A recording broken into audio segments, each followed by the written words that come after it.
नेपाल तो हिंदू राष्ट्र था ना, फिर उन्होंने क्यों चेंज करना पड़ा? हिंदू राष्ट्र एक खूबसूरती हिंदुस्तान की जो है वो अपने आप में यही है।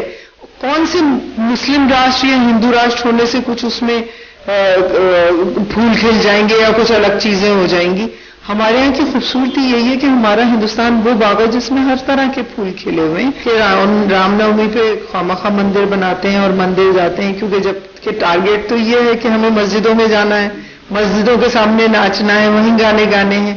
तो पहले से तय कर ले कि भाई ये तोड़ना है, ये फोड़ना है। कोई भी औरत इतनी कमजोर नहीं होती कि किसी के सहारे की उससे जरूरत हो। बहुत मजबूत होती है। कुदरत ने मजबूत बनाया है औरत को, और वो अपने आप में सफिशिएंट मजबूत है। एक औरत बच्चा पैदा करती है, आप बताओ, एक साइंटिफिक फैक्ट है कि अगर किसी के 19 हड्डियां एक साथ टूट जाएं तो वो टोटली खत्म हो जाता है, वो मर जाता है।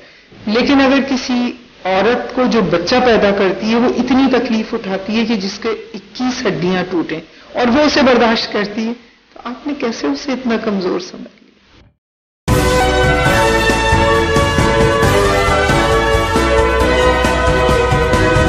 पल पल न्यूज से मैं हूं आपके साथ नदीम अकरम। एसडीपीआई से यास्मीन फारूकी जी हमारे साथ मौजूद हैं, क्योंकि महिलाओं को लेकर के जिस तरीके की बातें चल रही हैं, जिस तरीके की सियासत की जा रही है, उस पर बात करना जरूरी हो चुका है। क्योंकि हम लोग लगातार देख रहे हैं कि मंचों से मुस्लिम महिलाओं को टारगेट किया जा रहा है, बड़े बड़े ऐलान किए जा रहे हैं कि मुस्लिम बहनों को उठाना चाहिए, उनके साथ शादी करनी चाहिए, उनको ये फायदे होंगे अगर वो हिंदू लड़कों से शादी करती हैं।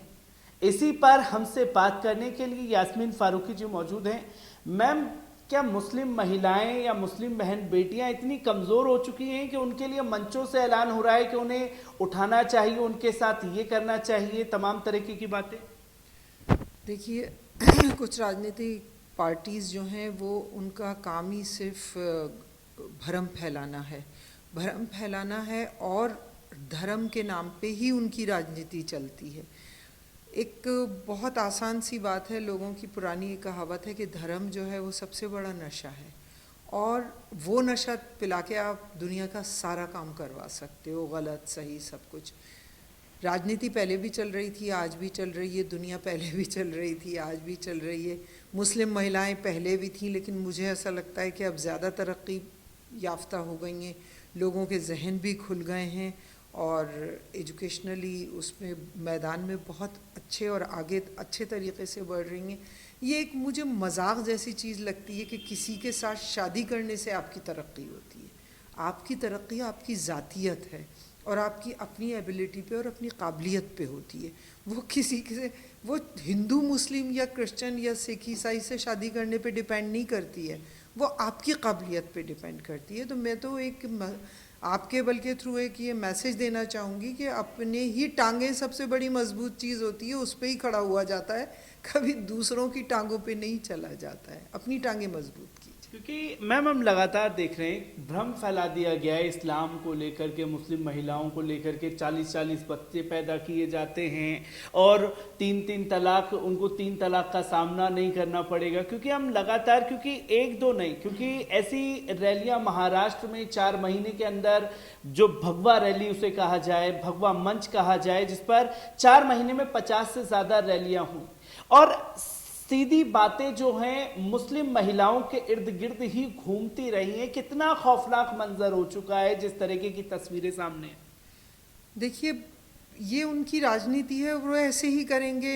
90 साल में वो स्टेप बाय स्टेप इसी तरह तरक्की करके यहाँ तक पहुँचे हैं, और पहुँचने के बाद उन्हें बंधा रहना है, बना रहना है। तो उनके लिए सबसे आसान जो रास्ता है वो एक कमज़ोर टारगेट, मैं हमेशा ये बात कहती हूँ, मुस्लिम्स हैं, और अब उन्होंने एक और कमज़ोर मुस्लिम महिलाओं को समझ लिया है। तो कोई भी औरत इतनी कमज़ोर नहीं होती कि किसी के सहारे की उससे ज़रूरत हो, बहुत मजबूत होती है। कुदरत ने मजबूत बनाया है औरत को, और वो अपने आप में सफिशिएंट मजबूत है। एक औरत बच्चा पैदा करती है, आप बताओ, एक साइंटिफिक फैक्ट है कि अगर किसी के 19 हड्डियाँ एक साथ टूट जाएं तो वो टोटली ख़त्म हो जाता है, वो मर जाता है। लेकिन अगर किसी औरत को जो बच्चा पैदा करती है वो इतनी तकलीफ़ उठाती है कि जिसके 21 हड्डियाँ टूटें और वो उसे बर्दाश्त करती है, तो आपने कैसे उसे इतना कमज़ोर समझ लिया? ये मज़ाक खेज़ और मज़ाहिया बात। क्योंकि मैम लगातार हमने तस्वीरें देखी जो अभी हाल ही में राइट्स हुए बिहार शरीफ में, बंगाल में और गुजरात में ज़्यादा ब्रुटैलिटी देखने को मिली, जहां इफ्तियार के समय में पुलिस प्रशासन के साथ घर में घुसा जाता है, इफ्तियार का सामान फेंका जाता है, महिलाओं तक के कपड़े फाड़े जाते हैं। कैसे देख रहे हैं इन तस्वीरों को, क्योंकि 2002 की तस्वीरें जो हैं वो ताज़ा हो जाती हैं?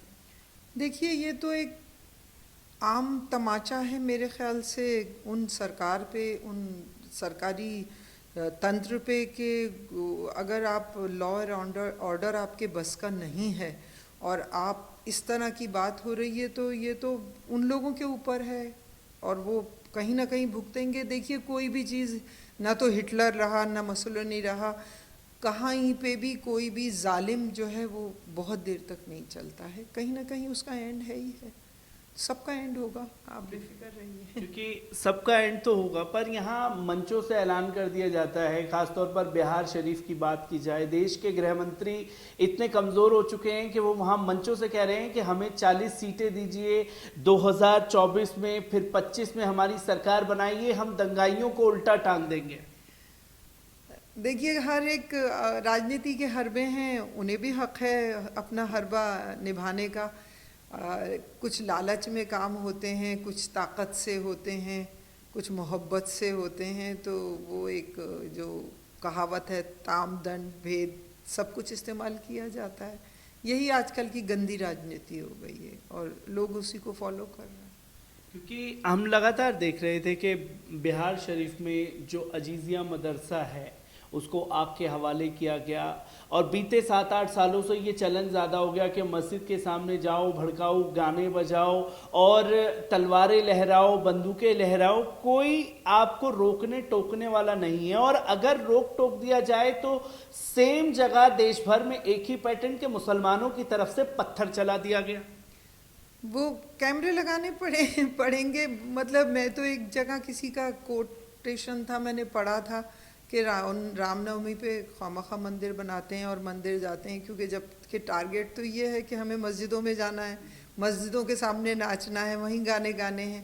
तो पहले से तय कर लें कि भाई ये तोड़ना है, ये फोड़ना है। और देखिए, जो उन्हें करना है वो तो कर ही रहे हैं। लॉ और ऑर्डर की देखिए, जिसको पकड़ना होता है वो पकड़ लिए जाते हैं, जिन्हें नहीं पकड़ना होता है। मैं आपको एक छोटी सी बात बता रही हूँ, बड़े हंगामे मचते हैं अगर कोई भी कोई बात कह दे कि है ना साहब कानून पे हाथ उठाया, वो उस पे न्यायपालिका पे बात होती है और ये किया जाता है, वो किया जाता है। अभी हमारे यहाँ जयपुर में ब्लास्ट पे जो लोग बरी हुए हैं, तो कोई कानून जो है वो बेवकूफ़ तो नहीं है, उन्होंने पूरे सबूत और सारे उसके साथ उन्हें बरी किया होगा। अगर गुजरात वाले बिना बरी हुए छोड़े जाते हैं तो वो तो अच्छे लोग होते हैं, और वो लोग जो मुसलमान हैं वो बेचारे अगर मुकदमे लड़के 20-20 साल और वो बाइज्जत बरी होते हैं तो उसमें न्यायपालिका गलत होती है। तो अब ये कॉन्सेप्ट तो आप तो चेंज कर नहीं सकते, ये तो उनको वक्त और माहौल और हालात ही चेंज करेगा। और कोई भी गलत चीज़ें बहुत दिन नहीं चलती, समाज सजग होगा, सोचेगा। और ये बात एक बात तय है, देखिए मैं आपसे बहुत खुली एक बात कह रही हूँ कि ये भूल जाइए कि दुनिया में बुरे ही लोग हैं, दुनिया में बहुत सारे अच्छे लोग भी हैं और बदलाव उन्हीं से आया है। और ये मैं आज दावे से कहती हूँ कि बदलाव दोबारा उन्हीं अच्छे लोगों से आएगा, क्योंकि अच्छाई और बुराई पैरेलल साथ चलती है और कोई भी बुराई ना तो रहेगी ना अच्छाई, कहीं ना कहीं जीत अच्छाई की होगी।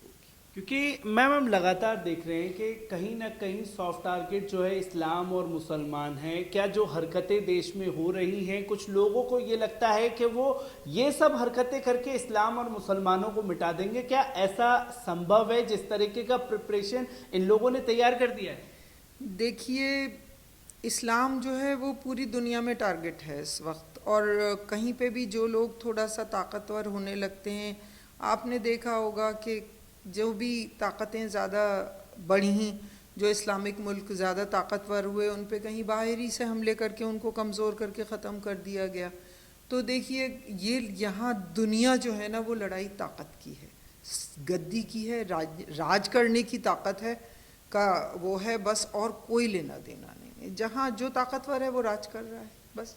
मैम आपने एक राजनीति का दौर देखा है, क्योंकि पहले जो हिंदुत्व का चेहरा बना करके ब्रांड के तौर पर उभारे गए लाल कृष्ण आडवाणी, अटल बिहारी वाजपेयी, और अब जो है ये चेहरे बदले हैं अमित शाह और मोदी, कौन सा चेहरा सबसे ज़्यादा खतरनाक है देश के लिए जो अब की स्थिति बनी हुई है? चेहरा कोई खतरनाक नहीं होता है बेटे, खतरनाक सोच होती है। और जो सोच है वो जो वहाँ से चल रही थी वो आज तक सोच चल रही है। मेरी बात को अगर आपके समझ में आएगी, इंसान खतरनाक थोड़ी होता है, उसकी सोच खतरनाक है। और जो भी जिसकी सोच है वो सोच डेवलप हो रही है और ज़्यादा से ज़्यादा खतरनाक हो रही है। इंसान के बस में कुछ नहीं है, बात सोच के और विचारों की है। वो शुरू से खतरनाक है और आज भी खतरनाक है। मैम एक आखिरी सवाल आपसे लेना चाहेंगे, क्योंकि हम देख रहे हैं कि देश भर में रैलियां की जा रही हैं, जहां महाराष्ट्र में ही 4 महीने में 50 से ज़्यादा रैलियां हुई। सिर्फ बात एक कि देश हिंदू राष्ट्र बन के रहेगा, उससे ज़्यादा कुछ नहीं चाहिए। जब कोई बात मुस्लिम लोगों के ऊपर तो बिना कहे ये थोपा जाता था कि साहब इस्लामिक राष्ट्र करना चाहते हैं, इन्हीं एक एक अल्फाज पे लोगों को बंद किया गया है, सालों जेलों में रखा गया है। मेरी समझ में नहीं आता। चलिए उनकी बात खुद दिल खुश करें, वो हिंदू राष्ट्र की बात करें। मैं उन लोगों से एक सवाल करना चाहती हूँ कि नेपाल तो हिंदू राष्ट्र था ना, फिर उन्हें क्यों चेंज करना पड़ा? हिंदू राष्ट्र एक खूबसूरती हिंदुस्तान की जो है वो अपने आप में यही है। कौन से मुस्लिम राष्ट्र या हिंदू राष्ट्र होने से कुछ उसमें फूल खिल जाएंगे या कुछ अलग चीज़ें हो जाएंगी? हमारे यहाँ की खूबसूरती यही है कि हमारा हिंदुस्तान वो बाग है जिसमें हर तरह के फूल खिले हुए हैं, एक संविधान है और वो बहुत बड़े स्टेज पे बना गया है। शायद दुनिया का सबसे, जैसा मैं जानती हूँ कि बड़ा और लेंदी संविधान है, और वो इसीलिए बनाया गया कि हर कास्ट, कौम और हर मज़हब की फैसिलिटीज़ का और उसका उनके सोचों का ध्यान रख के उस चीज़ को बनाया गया। आप उस खूबसूरती को तबाह करना चाहते हैं, वो चलेगी तो है नहीं, क्योंकि हिंदुस्तान में एक ये बेवकूफ़ाना बातें हैं, करते रहिए। अगर नेपाल नहीं चला तो आप कितने दिन चला लोगे? ये एक बचकाना बातें हैं जिनको मैं गौर करना और इसका जवाब देना भी मुनासिब नहीं समझती एक्चुअली। यास्मीन फारूकी जी हमारे साथ मौजूद थी, जिन्होंने तमाम पहलुओं पर अपनी बात को रखा।